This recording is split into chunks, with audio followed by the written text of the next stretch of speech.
Hi guys, welcome back to my YouTube channel. ಇವತ್ತಿನ ಎಪಿಸೋಡಲ್ಲಿ Ugadi special ಬೇವಿನ ಜ್ಯೂಸ್ ಹೇಗೆ ಮಾಡೋದು ನೋಡೋಣ. ಇದಕ್ಕೆ ಬೇಕಾಗಿರೋ ಸಾಮಗ್ರಿಗಳು 1/4 kg ದ್ರಾಕ್ಷಿ, 2 ಆರೆಂಜು, 1 ಕರ್ಬೂಜ, ಸ್ವಲ್ಪ ಬೆಲ್ಲ, ಹುಣಸೆಹಣ್ಣಿನ ರಸ, ಮಾವಿನಕಾಯಿ ಸ್ವಲ್ಪ ತುರಿದಿರಬೇಕು ಆ್ಯಂಡ್ ಸೋಂಪು. ಈಗ ನಾನಿಲ್ಲಿ ಒಂದು ದೊಡ್ಡ ಪಾತ್ರೆ ತೊಗೊಂಡಿದ್ದೀನಿ. ಸೊ ಇವಾಗ ದ್ರಾಕ್ಷಿನ ನಾನು ಮಿಕ್ಸರ್ಗೆ ಹಾಕಿ ರುಬ್ಬಿ ಅದನ್ನು ಸೋಸ್ಕೊಂಡು ಈ ಥರ ಜ್ಯೂಸ್ ಮಾಡಿ ಇಟ್ಟಿದ್ದೀನಲ್ಲ, ಅದನ್ನು ಫಸ್ಟ್ ಹಾಕ್ಕೊಳ್ಳೋಣ.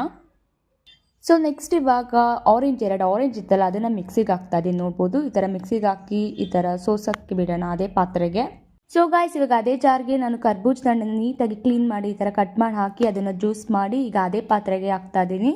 ಸೊ ಇವಾಗ ನಾನೊಂದು ಸ್ಮಾಲ್ ಜಾರ್ಗೆ ಏಲಕ್ಕಿ, ಸೋಂಪು ಮತ್ತು ಸ್ವಲ್ಪ ಕಲ್ ಸಕ್ಕರೆನ ಹಾಕಿ ಪೌಡರ್ ಮಾಡಿ ಈ ಥರ ಪೌಡರ್ ಆದಮೇಲೆ ನಾನು ಈಗ ಅದೇ ಪಾತ್ರೆಗೆ ಹಾಕ್ತಾ ಇದ್ದೀನಿ. ಪೌಡರ್ ಹಾಕಿದ್ಮೇಲೆ ಒಂದು ಸ್ವಲ್ಪ ಮಿಕ್ಸ್ ಮಾಡೋಣ ಈ ಥರ. ಸೊ ಗಾಯ್ಸ್, ಈಗ ಒಂದು ಸ್ವಲ್ಪ ಹುಣಸೆ ಹಣ್ಣಿನ ರಸ ಹಾಕ್ಕೊಳ್ಳೋಣ. ನೋಡ್ಬೋದು, ನಾನು ಇಲ್ಲೊಂದು ಸ್ವಲ್ಪ ಹಾಕ್ತಾ ಇದ್ದೀನಿ, ತುಂಬ ಹಾಕಬೇಡಿ, ಹುಳಿ ಜಾಸ್ತಿ ಆಗಿಬಿಡುತ್ತೆ. ನೋಡ್ಬೋದು, ನಾನಿಲ್ಲಿ ಒಂದು ಸ್ವಲ್ಪ ಗಸಗಸೆ, ಒಂದು ಪ್ಯಾಕ್ ಆಫ್ ಗಸಗಸೆ ಹಾಕ್ತಾ ಇದ್ದೀನಿ. ಗಸಗಸೆ ಹಾಕಿ ನೀಟಾಗಿ ಒಂದು ಸತಿ ಮಿಕ್ಸ್ ಮಾಡೋಣ.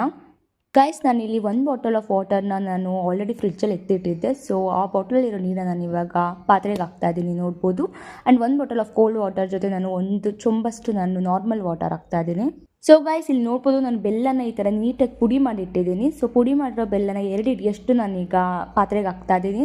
ಸೊ ಬೆಲ್ಲ ಹಾಕಿದ್ಮೇಲೆ ಸ್ವಲ್ಪ ನೀಟಾಗಿ ಮಿಕ್ಸ್ ಮಾಡೋಣ. ಬೆಲ್ಲ ಫುಲ್ ಕರಗಬೇಕು. ಸ್ವಲ್ಪ ಮಾವಿನಕಾಯಿ ತುರಿ ಹಾಕ್ಕೊಳ್ಳೋಣ ಇವಾಗ. ಸೊ ಗಾಯ್ಸ್, ಲಾಸ್ಟ್ಗೆ ಯುಗಾದಿ ಹಬ್ಬದ ಸ್ಪೆಷಲ್ ಬೇವಿನ ಹೂವನ್ನ ಸ್ವಲ್ಪ ಹಾಕಿ ನೀಟಾಗಿ ಮಿಕ್ಸ್ ಮಾಡಿದ್ರೆ ಅವರ ಯುಗಾದಿ ಹಬ್ಬದ ಸ್ಪೆಷಲ್ ಬೇವು juice is ready to drink. Thank you guys. Thank you for watching my video. Please subscribe my YouTube channel Uta Tindi for more videos like this. Thank you.